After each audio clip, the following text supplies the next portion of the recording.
الحمدللہ رب العالمین والصلاة والسلام علی سید الانبیاء والمرسلین وعلی آلہ واصحابہ اجمعین اما بعد۔ اعوذ باللہ من الشیطان الرجیم بسم اللہ الرحمن الرحیم وشاورہم فی الامر فاذا عزمت فتوکل علی اللہ ان اللہ یحب المتوکلین۔ صدق اللہ العظیم۔ اللہم صلی علی سیدنا و مولانا محمد معدن الجود والکرم وآلہ وصحبہ وبارک وسلم۔ حمد و صلوات کے بعد روحانی مسائل اور روحانی بیماریوں میں سے ایک بڑی بیماری ہے اعتماد خلق، مخلوق پر بھروسہ کرنا۔ اللہ تبارک و تعالیٰ نے رسول پاک صلی اللہ علیہ وسلم نے جو دین عطا فرمایا ہے ہمیں، اس دین میں اسباب اختیار کرنے کا حکم دیا گیا ہے، لیکن بھروسہ اسباب پر نہیں کیا جائے گا، بھروسہ مسبب الاسباب پر کیا جائے گا۔ اسباب اختیار ضرور کیے جائیں گے لیکن توکل اپنے رب کریم پر رکھا جائے گا۔ ہوتا یہ ہے کہ ہمارے ہاں بہت زیادہ اعتماد کر لیا جاتا ہے، بہت زیادہ امیدیں لوگوں سے وابستہ کر لی جاتی ہیں۔ اس کا نقصان پھر یہ ہوتا ہے کہ امیدیں چونکہ عام انسانوں سے وابستہ کی جاتی ہیں، وہ کمزور ہوتے ہیں، تو بہت ساری امیدیں ٹوٹتی ہیں۔ ان ٹوٹتی ہوئی امیدوں پر بہت سارے لوگ پریشان بھی ہوتے ہیں، شکوے بھی کرتے ہیں اور نقصان بھی اٹھاتے ہیں۔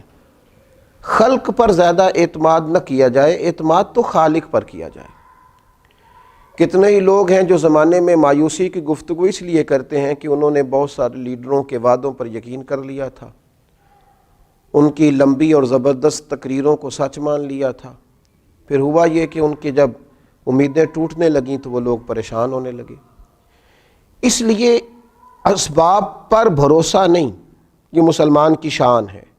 جب اس کا یہ ذہن بن جائے، جب اس کو یہ بات نصیب ہو جائے کہ اس نے ہر حال میں بھروسہ اپنے رب کریم پر کرنا ہے، پھر وہ طاقتور ہوتا ہے، پھر وہ مضبوط ہوتا ہے، پھر زندگی کی بہت ساری چیزوں کو وہ بڑی آسانی سے نبھا جاتا ہے، بہت ساری مشکلات سے وہ بڑے سکون کے ساتھ گزر جاتا ہے۔ اگر اللہ تعالیٰ پر بھروسہ ہو تو دشوار گزار گھاٹیوں پر بھی انسان وجد اور سرور کے ساتھ وقت طے کر جاتا ہے۔ قرآن مجید میں سورہ آل عمران میں اللہ تبارک و تعالیٰ نے نبی پاک علیہ السلام سے فرمایا وَشَاوِرْهُمْ فِي الْأَمْرِ، اور کاموں میں ان سے مشورہ لو، فَإِذَا عَزَمْتَ فَتَوَكَّلْ عَلَى اللَّهِ، لیکن جب پختہ ارادہ کر لو پھر اللہ پر بھروسہ کرو، پھر اپنے رب کریم پر اعتماد کرو۔ جب تمہارا ارادہ پختہ ہو جائے، مشورہ ضرور کریں صحابہ سے، لیکن جب ارادہ کر لیں پھر اللہ پر بھروسہ کریں، اس لیے کہ ان اللہ یحب المتوکلین۔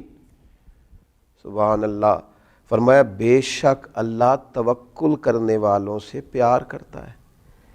یہ اللہ پر بھروسہ کرنے والے اللہ کے پیارے ہیں، اللہ ان سے محبت کرتا ہے۔ اللہ تبارک و تعالی ان لوگوں کو چاہتا ہے جو اللہ پر بھروسہ کرتے ہیں۔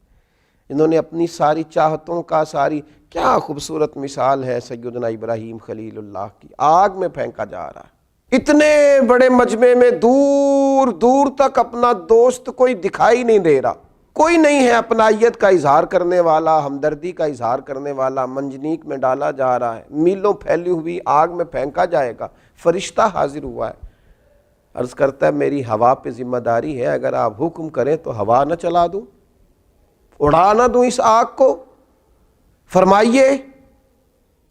حضرت ابراہیم فرمانے لگے میری تجھ سے کوئی حاجت نہیں۔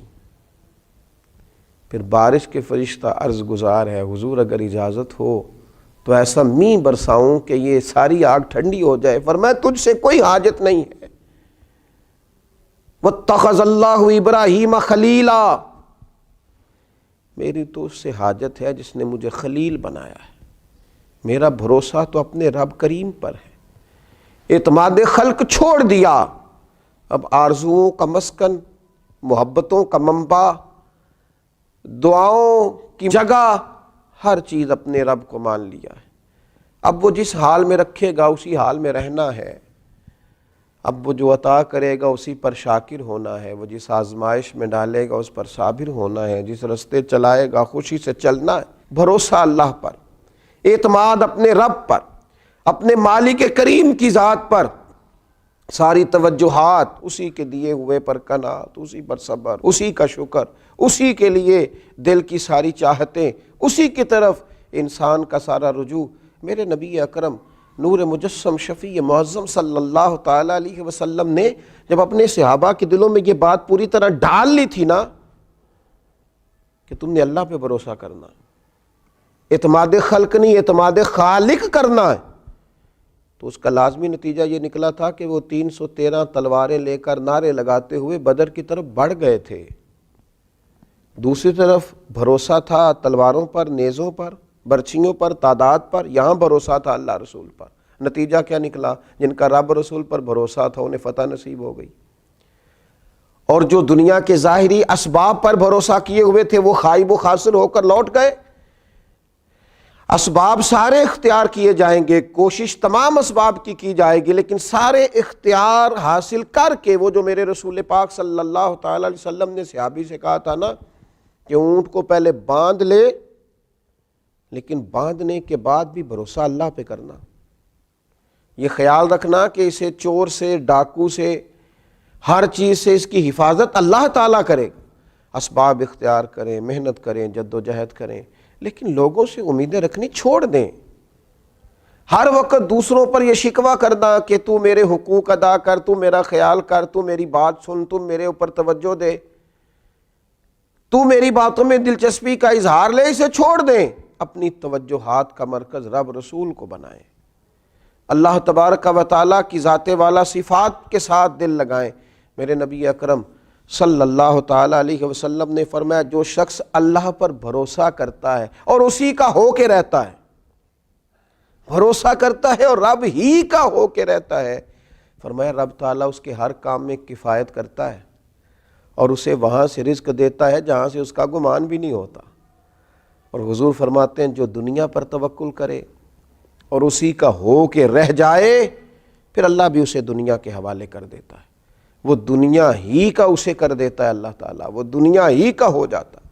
جب اس نے اعتماد ہی مخلوق پہ کیا ہے، جب اس نے اعتماد ہی خلق پر کیا ہے، جب اس نے سارا کچھ بنا ہی لوگوں کو لیا ہے، جب اس نے اپنے تعلقات کو ہی سب کچھ سمجھا ہے، تو پھر اللہ تعالیٰ اسے دنیا کے سپرد کر دیتا ہے، اپنی ساری دعاؤں کو، اپنی ساری التجاؤں کو، اپنی ساری محبتوں کو، اپنی ساری دلچسپیوں کو، اپنے الفتوں کے سارے رنگوں کو اللہ رسول کی طرف موڑ دیں، اسی طرف اپنا سارا رخ کر لیں۔ جب کوئی رب کریم کا ہو جاتا ہے تو اللہ تبارک و تعالیٰ کبھی اپنے بندوں کو مایوس نہیں کرتا، وہ کبھی اپنے بندوں کو تنہا نہیں چھوڑتا، وہ کبھی اپنے بندوں کو دنیا کے سپرد نہیں کرتا، وہ کبھی اپنے بندوں کو رسوا نہیں کرتا، وہ کبھی اپنے بندوں کو کسی معاملے میں تنہا نہیں کرتا۔ اللہ سے جب کوئی بندہ دل لگا لیتا ہے تو پھر قرآن مجید کے ان لفظوں کو نہ بھولیے گا کہ اللہ تبارک و تعالیٰ نے کس محبت سے فرمایا کہ ان اللہ یحب المتوکلین، جو اللہ پہ بھروسہ کریں اللہ تو ان سے محبت کرتا ہے، اللہ تو ان سے پیار کرتا ہے۔ اللہ تبارک و تعالیٰ ہمارے دلوں میں صرف اپنی ہی محبت پیدا فرمائے، اپنی ہی بارگاہ کا بھروسہ نصیب کرے۔ آخر دعوانا ان الحمدللہ رب العالمین۔